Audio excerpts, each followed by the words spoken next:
you can type in your answers if you want to. Any idea? Stomach? Ileum? Any other guesses?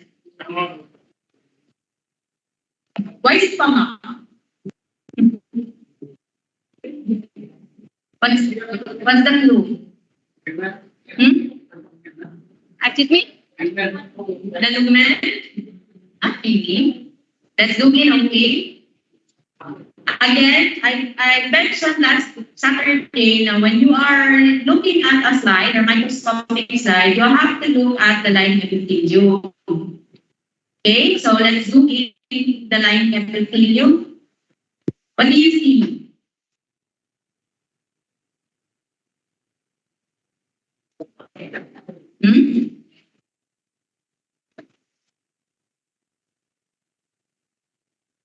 Actually, the line epithelium in this section is eroded, it's ulcerated, it's necrotic, so you do not see any lining epithelium. So it's very difficult for you to identify this question because it will be difficult for you to identify where in the GIP is this tissue because there is no lining epithelium. Okay, but one clue that it is yes correct is stomach. One clue is that you look up muscle right here.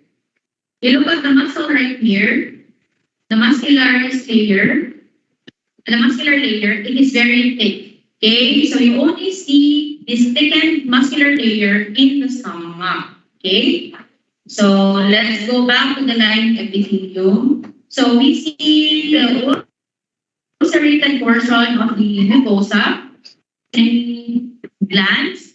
We do not see we cannot identify from which part of the stomach is this. But the main issue is this area. Okay? Do you see the mouse? Can you see the pointer? The hand? Okay. This one? Okay. So you have the ulcer on the left side, and then you have this lesion on the right side. So when we describe the lesion on the right, so you have an ulcerated mucosa, and then on the right side you have this. You have an arrangement of irregular glands. Okay, how do you know that they are glands? They have lumens, right? This one. So you know that they are glands because they have lumen in the center right there. Okay, and then you have the lining epithelium here. So question is this normal glands? Is this abnormal glands? Okay. Abnormal? Yeah. Remember, if this is stomach, do they look like the glands are coming from the stomach? No, diba? But the glands in the stomach, you have the tubular glands, and then you have the parietal glands. This does not look like glands that is coming from the stomach. Actually, if you think about it, they look like colonic glands, but this is labeled as stomach. So you question, why do you see colonic glands in the stomach? So actually, this is a case of an adenocarcinoma of the gastric adenocarcinoma. Okay, so that's how you dissect. That's how you dissect slides in pathology. So you question, if this is stomach, why am I seeing glands that looks like from the colon? So first thing that you would think about is this wrong label? If it's not wrong label, so there is something wrong. So you have abnormalities. So these are tumor cells. So these are adenocarcinoma. Diba? Adenocarcinoma is a malignant neoplasm composed of are gland forming. This gland is a gland forming tumor. So they produce glands, and the tumor resembles glands from wherever they're coming from. So this is a gastric carcinoma. The glands here look like they are colonic or intestinal type. Okay, so When you look at the glands, they are irregular in shape. So there are some as big as this one. You have smaller glands like this one. And then much more, and some of the glands right here, I'm pointing, are grouped together. Okay, so you have more smaller glands that are grouped together. So this is one gland, one gland, one gland, one gland, another. You see? Bands and they're grouped together. So that's the architecture. They are gland forming tumors. So we look next thing is we look at the cells. Do the cells look like they are malignant? Remember, remember the normal histology of the gastric or colonic mucosa, di ba? We discussed this last Saturday na usually the nuclei of these cells are pointed or they rest in the basement membrane. But in this case, the cells and the nuclei are pseudostratified or even they are stratified. Okay, and the nuclei, they are enlarged. You see these are nuclei, the darker purple one. So this one is the nuclei. And they have increased mitotic activity. So aside from that, we go to the scanning portion. Where are the glands located? They are now invading. What are these structure? I'm pointing.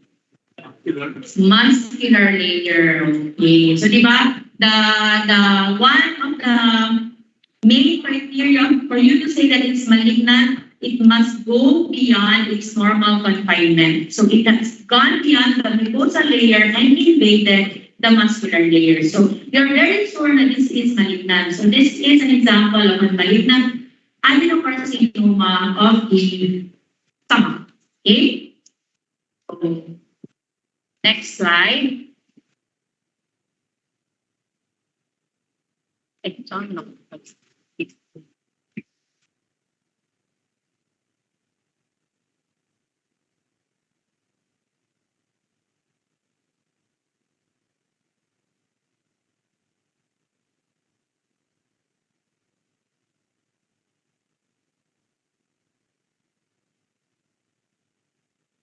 Okay.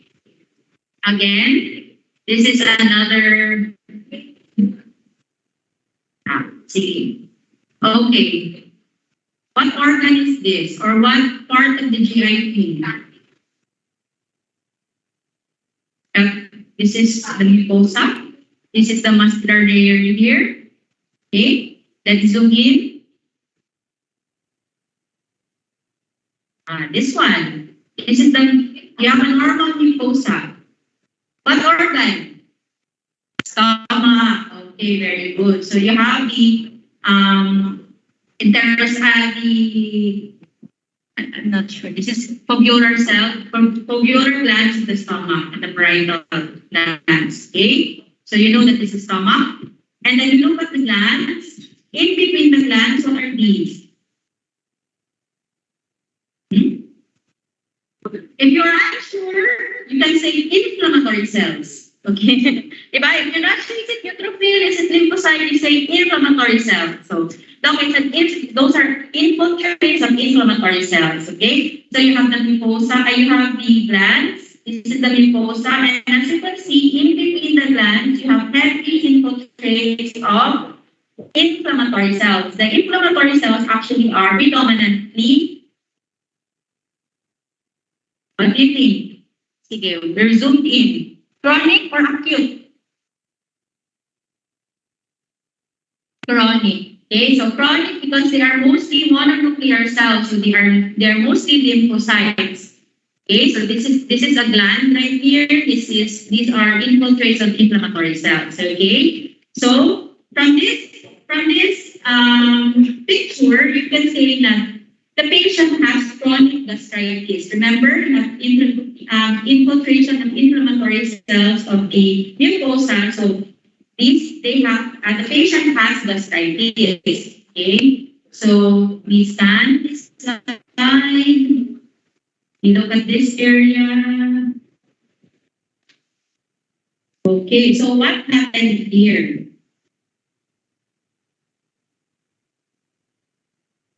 Okay. So this is supposedly, I'm going to zoom out, okay? The one I'm pointing, this is the remnant, normal, or almost normal mucosa. Diba? This is what we zoomed in earlier. On the left side, the mucosa has expanded. It is very thick and it is infiltrated by, let's see,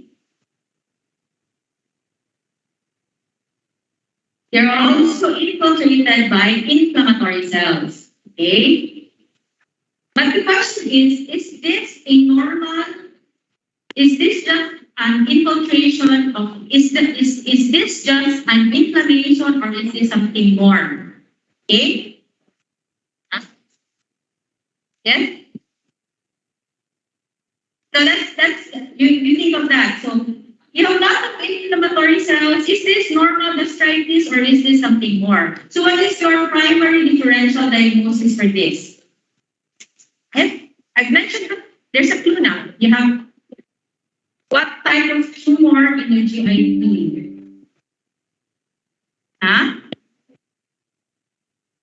You have lots of infiltrates of inflammatory cells. You don't know if it is just inflammation or a tumor. So any idea what type of tumor is this? Or what primary differential? We would consider mild lymphoma. So mucosa associated lymphoid tissue lymphoma. Okay? Mild lymphoma is actually composed of lymphocytes that are malignant and they invade the mucosa. So that's the main question. So you have normal gastritis routine cells here, but here they are thickened, they're very thick, and they destroy the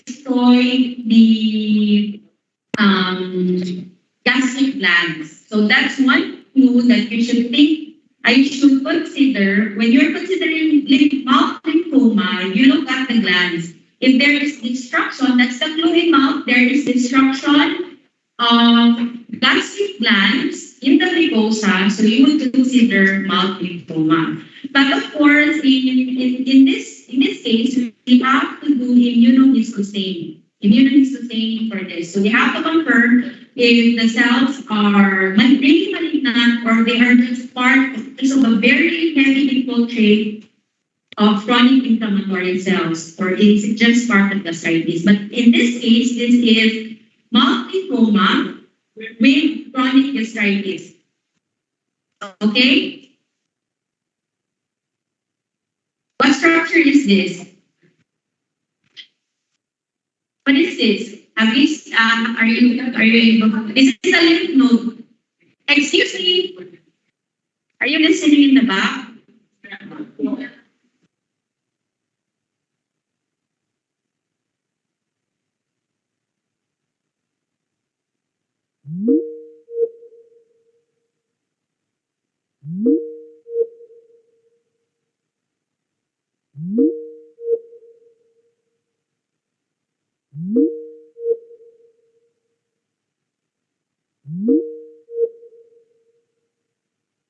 One lymph node, this is one lymph node. Okay?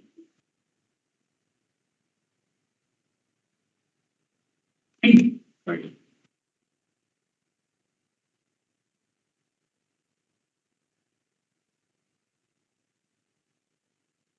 So aside from destruction of the gastric glands, the malignant lymphocytes in mild lymphoma will actually also extend beyond the mucosa. So in this part, you can see in this area, on the left side, this is supposed to be where the mucosa is. That's so that you will understand. This, and the left side, this is supposed to be where the mucosa is. Diba? There is no gastric glands anymore. And on the other side, this is with what layer of the stomach this is supposed to be. What's beneath the mucosa? Huh? Submucosa. Diba? Submucosa is fat, adipose tissue as well as blood vessel. So you have the mucosa right here and the submucosa right here. When we zoom in this slide, you will see that the cells are actually already infiltrating the submucosa. These white areas that you see here, these are adipose tissue. But they are all the tumor cells, the malignant lymphocytes are already infiltrating the adipose tissue. So this is also a clue, okay, that this is malignant. This is mouth lymphoma. Okay, you compare it with this area right here. This is the chronic gastritis area. That the inflammatory cells are just surrounding the glands. They do not destroy the glands. They do not expand the mucosa. Okay? Okay, that's mouth lymphoma. Any questions so far?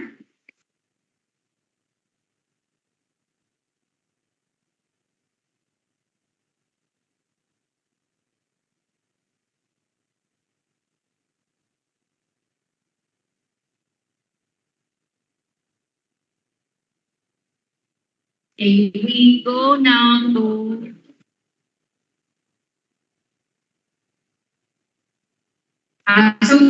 those are the two things that I wasn't able to discuss last Saturday, adenocarcinoma and the mouth. So in this succeeding slides, these are for your Saturday lecture.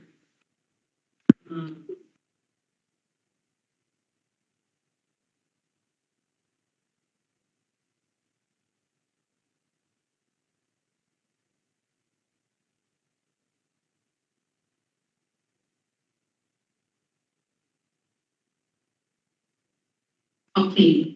So any idea what part of the GIT is this? Huh? The mucosa is right here, and then serosa. Any idea? Wild guess. Huh? Wild guess. Let's zoom in the mucosa. Okay, here. This is much better. Huh? No, it's not ileum. No, not appendix. You've exhausted all your guesses. हो सकता है. This is gallbladder. Gallbladder. Like I said, wild guess. You haven't discussed this, so it's okay. So this is a longitudinal section of the gallbladder. So gallbladder has similar characteristics of the GIE. So you have benign mucosa. These are composed of simple columnar epithelium. Yes, the closest guess would be ileum, pero remember ileum, it has Peyer's patches in the submucosa. There's no Peyer's patches here. Appendix also has a Peyer's patches. You do not see, and these are not Peyer's patches. I'll discuss this later on. Okay. So this is part of the GI. This is gallbladder. Sorry. So actually, this is a case of a chronic cholecystitis. Okay, chronic cholecystitis. So chronic cholecystitis is a very, very, very common disorder. I don't know in India, but here in the Philippines, it's common. Usually, we receive at least 1 to 2 gallbladders in the laboratory every day. There's always someone who is being operated on for cholecystitis. Okay. Cholecystitis is a chronic inflammation of the gallbladder. So what are the characteristics? In chronic cholecystitis, you will see infiltrates of mononuclear cells in this layer, in the submucosal layer. So these are chronic infiltrates of the submucosal layer. So these are chronic infiltrates of mononuclear cells. Again, I only mention mononuclear cells because in chronic inflammatory process, it is always a mixture of either lymphocytes, plasma cells, and macrophages. Okay, so it encompasses all of those cells. So aside from that, aside from the infiltrates of chronic of the mononuclear cells, we see these structures. Any wild guess? Again, what do you call this structure? Huh? Eventually, they will become gallstone, but this structure right here, any idea? Who has advanced, read in advance, gallbladder? This is actually, this is a Rokitansky Ashkov sinus. Okay, this is a characteristic of your chronic polycystitis. Rokitansky Ashkov sinuses are actually diverticulum or diverticula of the gallbladder. Okay, so what happens here is that you see this structure right here. This one, this is part of the mucosa of the gallbladder, diba? So in chronic, due to the inflammation, chronic inflammation, repeated bouts of inflammation, this will become closed off. So this is an early Rokitansky Ashcroft sinus or a diverticulum of the gallbladder. So this has a exit into the lumen. Okay, you're following the hand in the screen. So this exit in the lumen. Diba, the gallbladder produces mucus. So when this is closed off, so the mucus cannot go out into the lumen or cannot be expelled in the lumen. What happens is that it will accumulate in that closed off area in the gallbladder, thereby producing these sinuses. So they become enlarged eventually and they are filled with bile and mucoid material that is produced by the gallbladder. Okay? So they are closed off because of inflammation. So remember inflammation, if there is acute, chronic, eventually there is acute, there is fibrosis, there is healing, then another acute. So eventually it will destroy that tissue right there and it will close off and it will become what we know as Rokitansky Ashcroft sinus. Okay? Remember that because that is a curl or what we yeah, pathognomonic of chronic polycystitis. Okay, so two things in chronic polycystitis: inflammatory cells in the submucosa, of course, chronic. So you have mononuclear infiltrates, as well as the Rokitansky Ashcroft sinuses. Other name for this is actually also a diverticulum or diverticula of the gallbladder. Okay. Actually, you have lots of Rokitansky Ashcroft here, especially in this area. They go. So question is, usually if this diverticulum, if there is heavy infiltration of inflammation right here, it may perforate and rupture into the serosa. Okay, so it will cause peritonitis, but that's rare in gallbladder. It's very rare in gallbladder. Okay, so gallbladder. Next.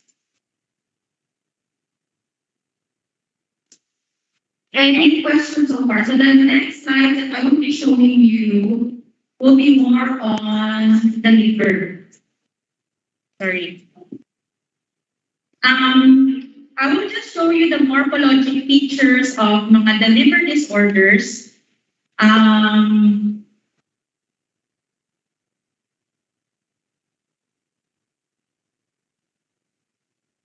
Let's look at the liver first. Actually, pathology of the liver is difficult and they're not really common. Don't worry, they're not common. You see in clinical benign lesions or benign disorders of the liver are not commonly seen in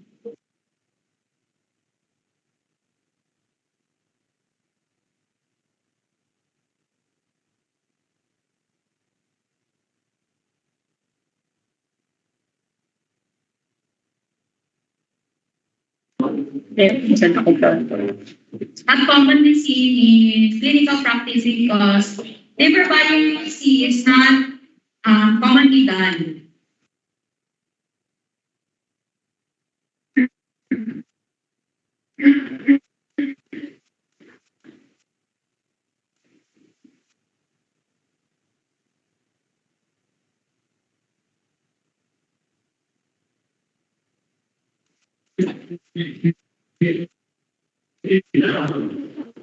So this way, I mentioned they're very large files, so when you open them, they're very size. It's better because you're expensive. Huh? It's better because you're expensive.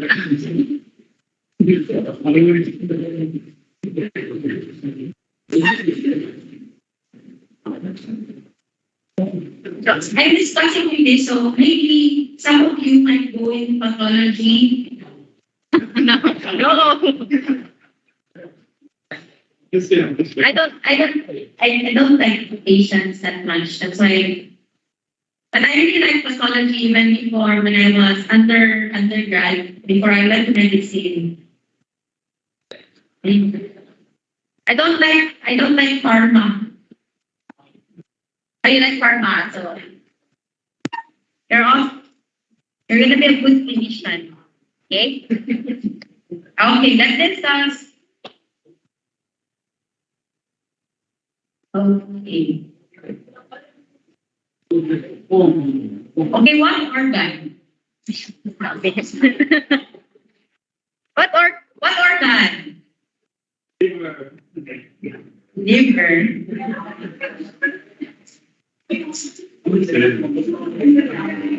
And I'll look for another slide that's better. Like I said, in liver pathology, benign liver pathology, they are rarely taken clinically here in the Philippines or outside. Very here, we don't commonly see benign lesions of the liver sent for biopsy because most of the time they are diagnosed clinically. So what we receive in the lab is a core needle biopsy like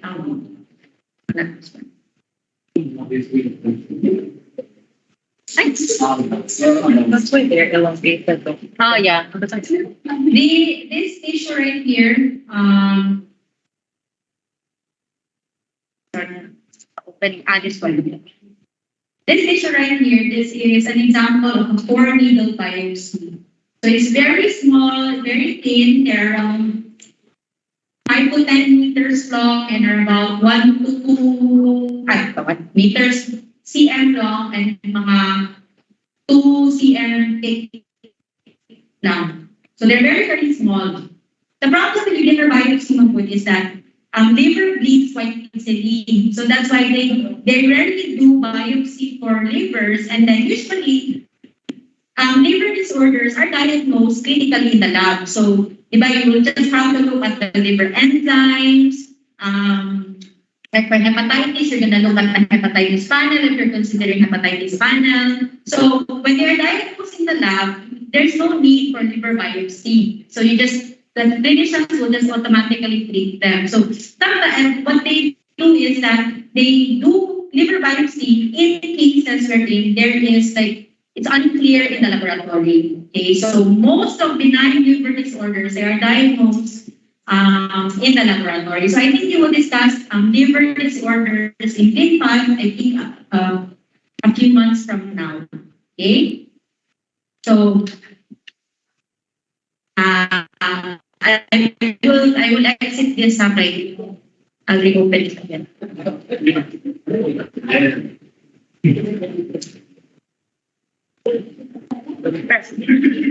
Don't worry guys sa exam. I won't be asking questions na pathology level. My clue for you is that just read the blue boxes in Robbins. All of the clues are right there. Okay? I won't be asking mga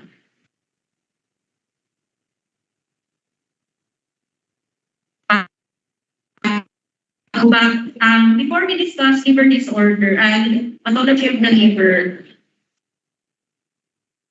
let's look at the normal liver histology first.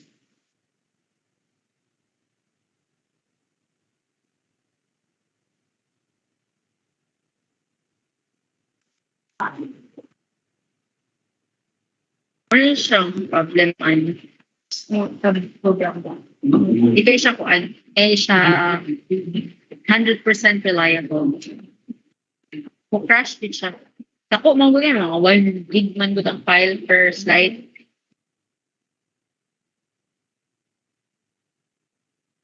Ako kay paspas hindi ko magana ba. Makalimot ko. Hindi siya kaan. That's the most common. Ikaw mo rin siya. Free mong good ni siya.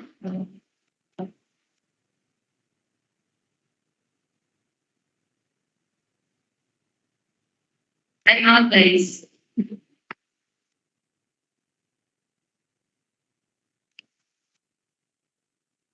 So again, this is the core needle biopsy of the liver. Actually, this case and is a hepatitis C na case, but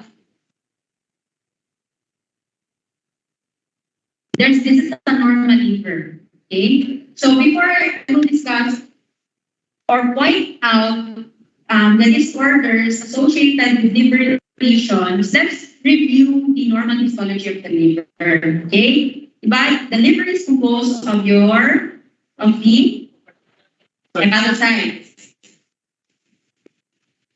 So, what is its structure? And what is this one first? This is my first question. What is this structure? This is the central vein. This one, what is this? Portal triad. So the central vein is, in histology, we've learned that there are a lot of configurations, in liver. You have the centrilobar, but we won't go into that. I will discuss it in your lecture, but I'm just going to point out this is the central vein, and the hepatocytes will radiate towards, outward from the central vein, and this is the portal triad. This is not a very nice portal triad. Let's look at other portal triads. This is better. This is a portal triad. Okay, so it's called triad because what do you see in the portal triad? Hepatic artery, portal vein, and the ductules. So technically, there's only three things that you will see there, but there's actually a lot of you may see one to two ducts, or 1 to 2 veins, or 1 to 2 arteries. So, but it's called triad because there is a 3 structures. So this is the portal vein, and this is the hepatic artery. No, this is the duct. This is the duct. This is the vein. This is the duct, and this is the artery, very small, right here. Okay. Actually, the number of ducts will also tell you if there is any injury to that area. So if there is increase in the number of ducts, usually it is associated with hepatitis. Okay, so the portal triad is actually also surrounded by one layer of hepatocytes, and this is called the limiting plate. Okay, so this is the portal triad right here, and you see this these hepatocytes. They're not arranged radially like the other, but they sit beside or they surround the portal triad. So we call them limiting plate. So some disorders of hepatocytes will have inflammation involving the limiting plate. Okay. Okay, so that's the normal hepatocytes. Hepatocytes are usually they look like rectangular cells, and they have a round nuclei, and there's only usually one nuclei. And in between them, these are the sinusoids. Okay? So this is where the blood will flow, and the biliary tract usually are in between these hepatocytes. Okay? Let's look at Buckner cells. This is an endothelial cell. This is a hepatocyte right here. You see the flat one, are elongated. That's an endothelial cell. This one, I think this is a Buckner cell, a macrophage, but it's a specialized macrophage in the hepatocytes. You see them in the sinusoids. This one. This is a usually an endothelial cell. They're flattened. Buckner cells are like this. Sometimes you will see the other cells, very little cells, but they're very difficult to identify on Asian. Okay, so that's the normal liver. What else? Okay, so this is the surface of the liver. So first lesion. Yes? Usually,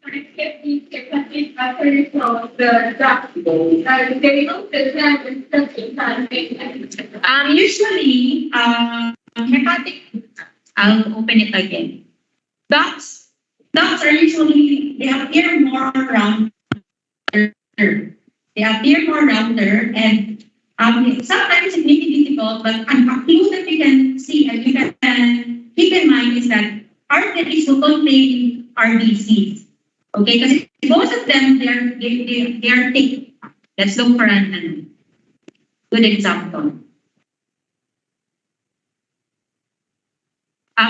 Sorry for the people online, somebody asked, how do you differentiate a duct from an artery? This is an artery. They're usually more fibrotic and usually they are collapsed. They do not have a very prominent lumen if they do not contain blood. But this is not part of the liver, this is muscle. This is skeletal muscle, this is an artery. This is a duct right here. The lumen is more open in the duct, and in an artery, let's look at another example. We'll look for another example.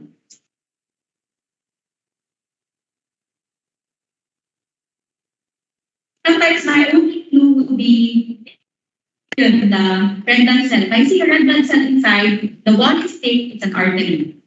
Veins, they usually are very thin, they have thinner walls than the arteries.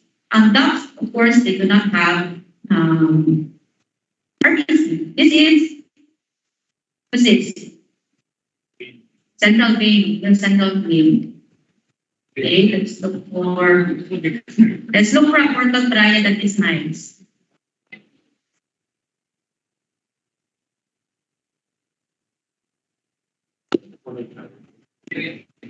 Yes?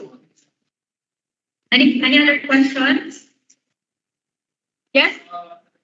How do you cases of hepatitis of are the cells of the liver case? Yeah, I'll show you mga examples of hepatitis later. This one. This one. This is an artery. You see? You see there is an RBC in the center. This one, a more flattened one, this is a duct. This is a vein. Veins are very thin, and then they are lined by endothelial cells because the endothelial cells are very flat. Okay? Endothelial cells in the artery may also become flattened. In the duct, they are usually much more rounder, they will retain the round nuclei. Okay, so this is an artery, this is a duct, this is a vein. Okay? Is it a limiting plate? You know that it is a limiting plate because the arrangement of the cells, they rest on the portal triad. They do not radiate outward from the portal triad. Okay? So I'll show you some other examples. I won't be discussing them very intensely now. We will discuss them after you have, supposedly, laboratory, you will have it after the lecture. Okay? So next week, you will have an exam, and then we'll discuss a little bit again on the hepatitis. So I want you to listen lang to the lecture first, and then we will look at that slide so that at least you know what I'm talking about. Okay?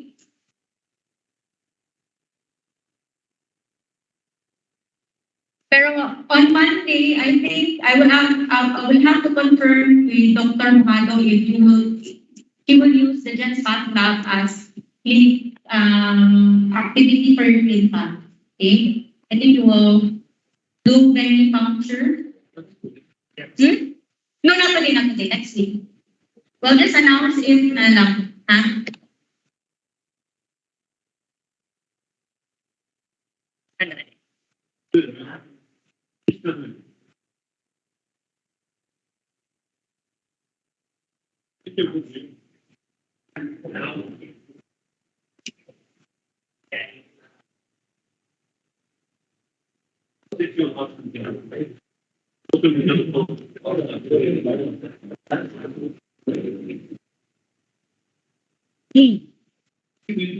Yes. So I think the venipuncture presentation is today. Today? Yeah, because Dr. Mujad is like last week. Okay. After this. Okay. I'll confirm. Yeah, because we won't be using the whole 10 pound times. And it's just a venipuncture. Do you know how to do venipuncture? The group one, Do you have a pre-med? What's your pre-med? Huh? Like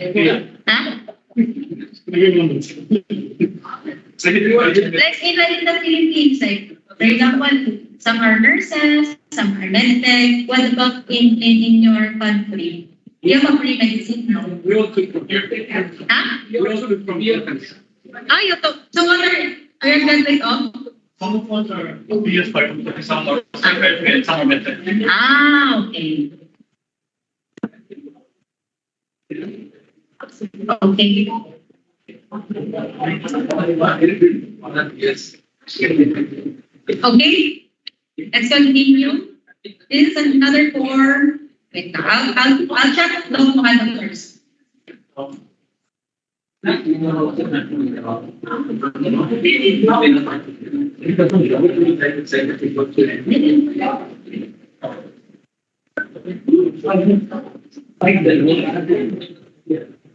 Okay na.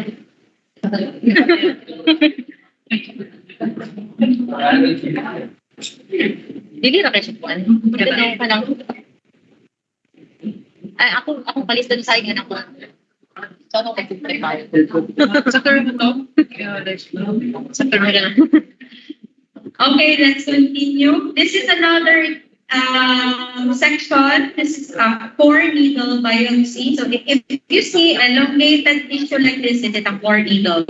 Commonly seen sa breast, liver, what else?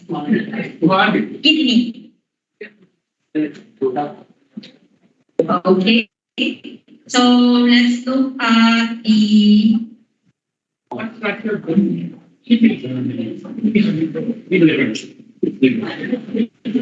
So when looking at liver tissues, we always have to identify which one, where is the triad and where is the central vein.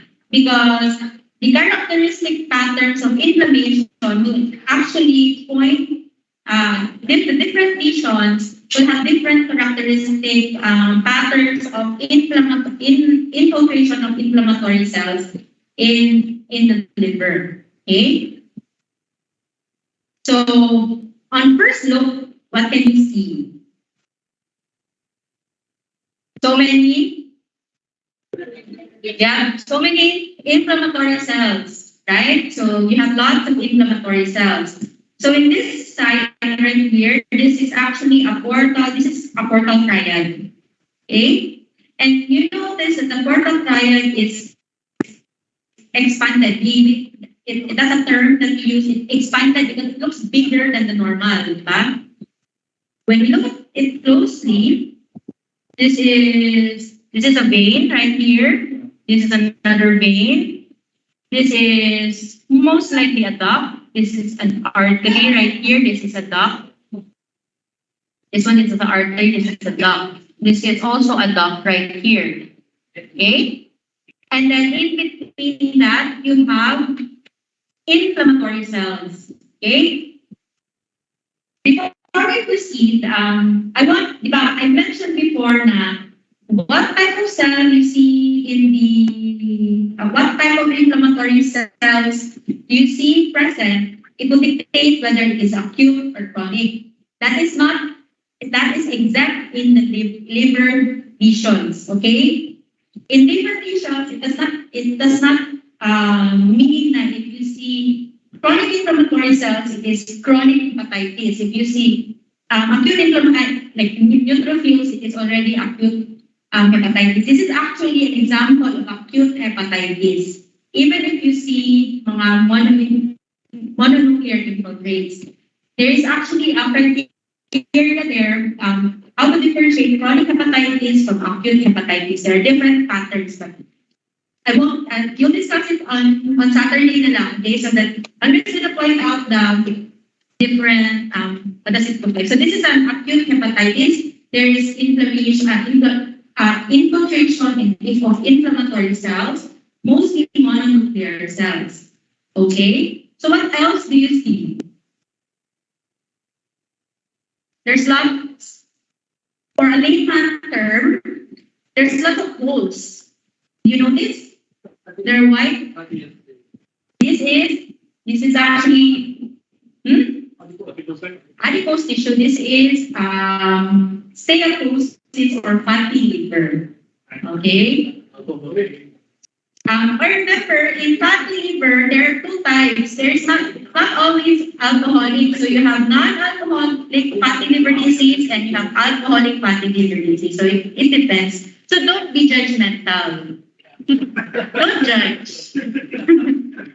So if we get biopsy in your livers, what will we see? Fatty liver or no? But the most common cause of fatty liver disease is alcohol. Okay? It is that. So anyway, let's look at closely. Do you see this brown discoloration right here? This is bile. Okay, that's bile. So as you can see, the hepatocytes are slightly enlarged, diba? Compared to the one to the normal that you've seen earlier. And another thing here is that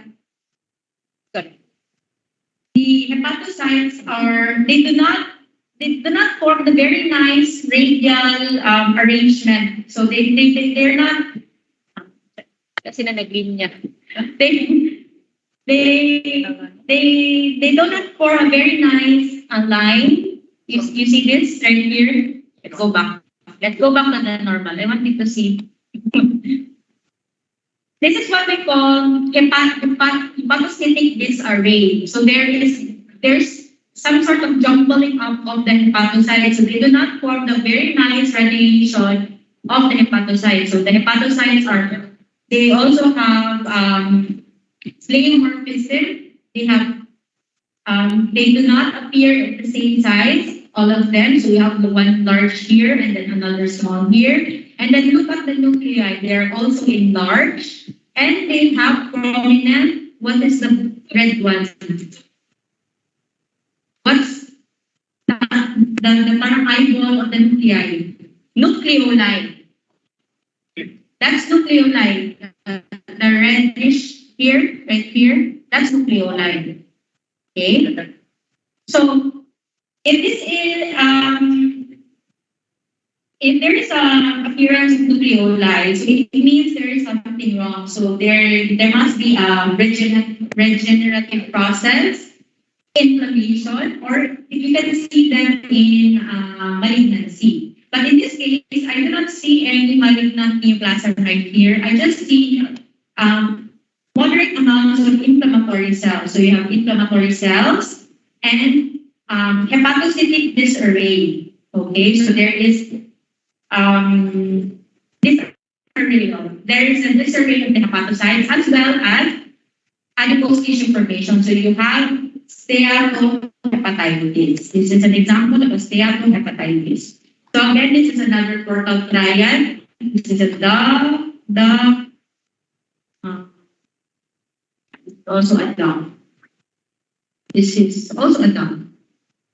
Again, in mga hepatitis, usually the number of tools will also increase. As you can see right here, this is at 1, 2, 3, 4, 5, 6, 7, 8, 9, 10, 11. So you have increased number of ductules. So this is what we call ductular reaction. Okay, so it is not specific, but this is suggestive or is seen associated with hepatitis or inflammation of the liver. This is an aggregate of inflammatory cells right here. Okay? There are mga specific lesions in other hepatitis. I will skip them now so that when you listen to the lecture, we'll go back to it after the lecture. Huh? So again, this is a portal triad. As you can see, this is a cross section of a ductule. So there is also ductular reaction here and inflammatory cells. Also, the inflammatory cells are not limited to mononuclear cells. You see, what are these? Most likely they are eosinophils.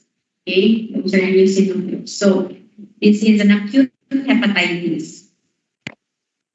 Okay, next. We'll see.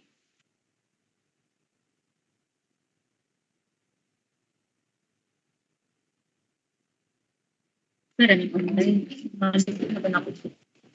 Kaya na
Oh.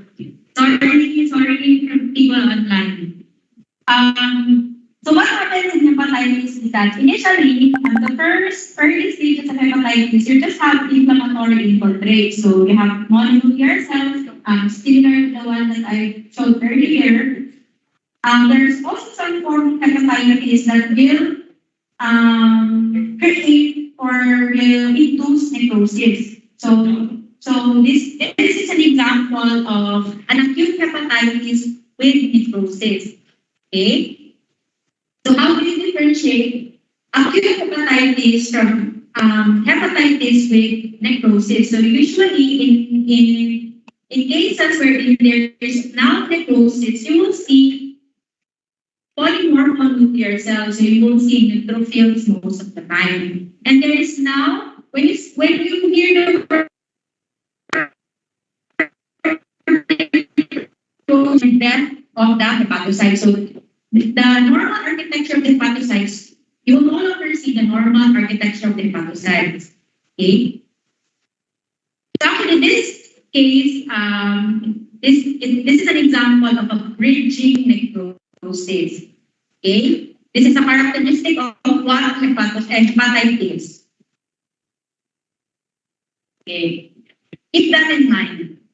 Bridging necrosis is seen in what type of hepatitis?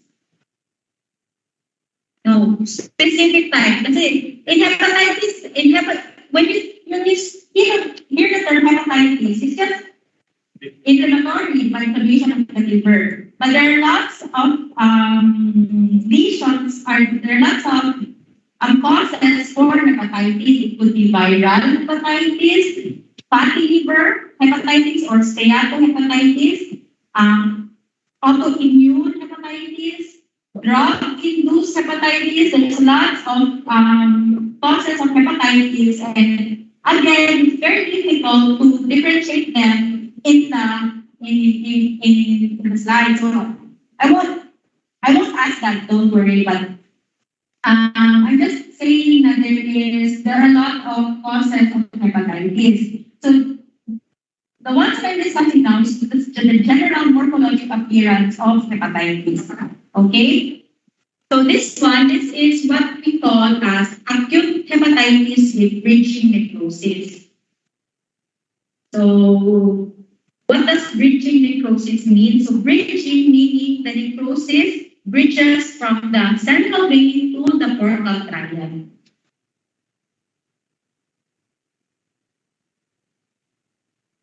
I know that it's very difficult to imagine without the lecture, but I'm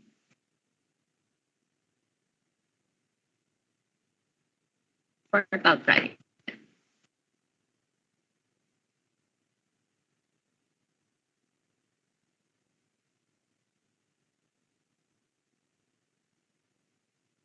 this one. So this is this area right here. You have the central vein. This is the central vein, and this is the portal triad. Okay? It's still loading. Sorry, it's still pixelized. But even on scanning power, scanning objective, you can see that there are red areas. You see these areas? Reddish areas. So these are the necrotic areas. This is where the necrosis happens. So when we zoom in on that area, you will no longer see, look, diba? It's all hemorrhage. The hepatocytes there's a destruction of the hepatocytes. Diba? You do not see very clearly this area right here, the hepatocytes, but in this side, the hepatocytes are still intact, but in this side, there is now necrosis. So it's called bridging necrosis. It's called bridging necrosis because the necrosis in the central vein will connect with the necrosis in the portal triad. Okay? Bridging necrosis is, once it is complete, so diba, there's necrosis now of the cells. Eventually, it will now form fibrosis. Fibrosis will eventually produce what we all know as cirrhosis. Okay. So eventually mag-cirrhotic na siya. Di ba? If you recall inflammation, but there is healing. Healing involves fibrosis. So for fibrosis, the portal diagram here, and then this is the central diagram here. So that's what's the meaning of bridging necrosis.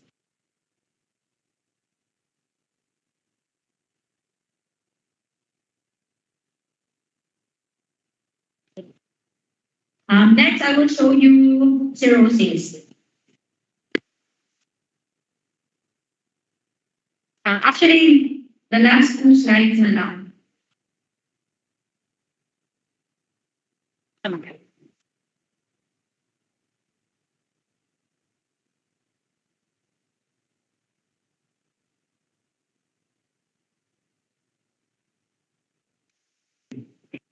Guys, please.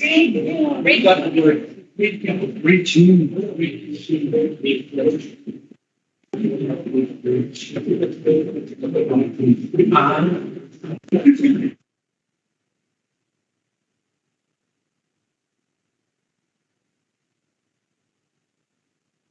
This is what I've been talking about. So normally the liver, lymphocytes, they are around 1 to 2 layers thick. So this part right here, this is lymphocytes. This is the sinusoids. Okay? This is the endothelial cells. And normally there are 1 to 2 layers thick. When there is this array, you will